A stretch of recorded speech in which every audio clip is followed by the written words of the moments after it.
Hello and welcome to Grief Talks with Zen I'm Zen and today I would like to focus on a word that is becoming all too familiar in the life of the bereaved, and not in a good way.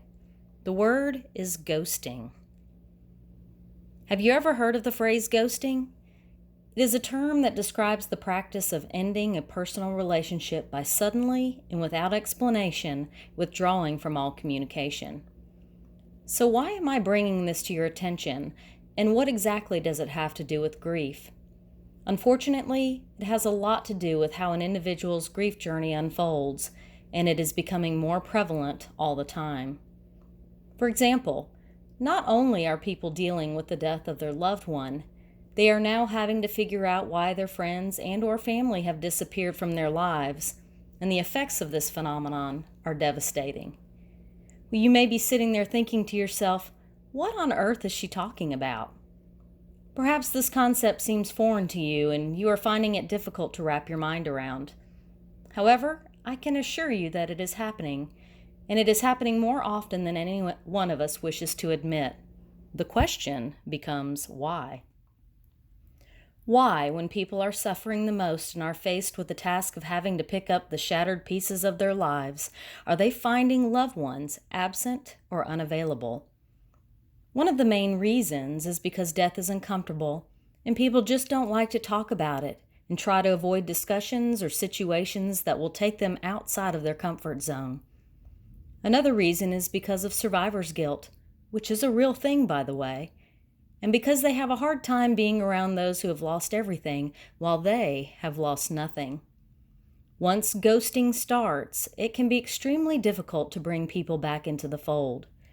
Hurt feelings such as anger and rejection catapult to the forefront, and the bereaved are often left to wonder what they could have done or what they could have said to lose friendships or family.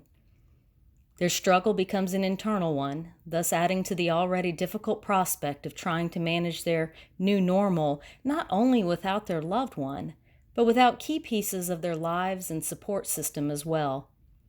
It is baffling and shaking to those who are grieving, and sometimes it impacts them to the point where they feel that all is lost, struggling just to hang on and face another day.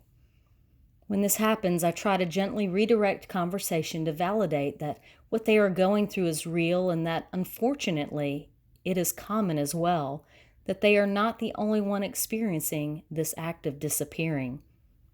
So what can we do about ghosting?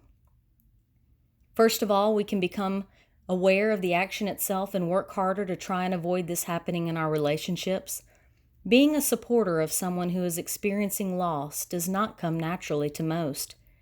We don't know what to say or do, so sometimes we don't say or do anything at all. And the dangerous part of this is that once we create that space, guilt takes over and more time passes without us reaching out and checking in with our loved ones, creating an even greater divide. However, if we have more discussions and if we work harder to prevent this response to people who are grieving, we can influence a grief journey in such a positive way that healing has a better chance of taking place. Friends, please become aware of ghosting and how it can significantly impact family and friends. Even if it is uncomfortable, try to be present anyway, because that is something we can do for our loved ones. As always, thanks for listening to Grief Talks with Zen, and I thank you for your presence.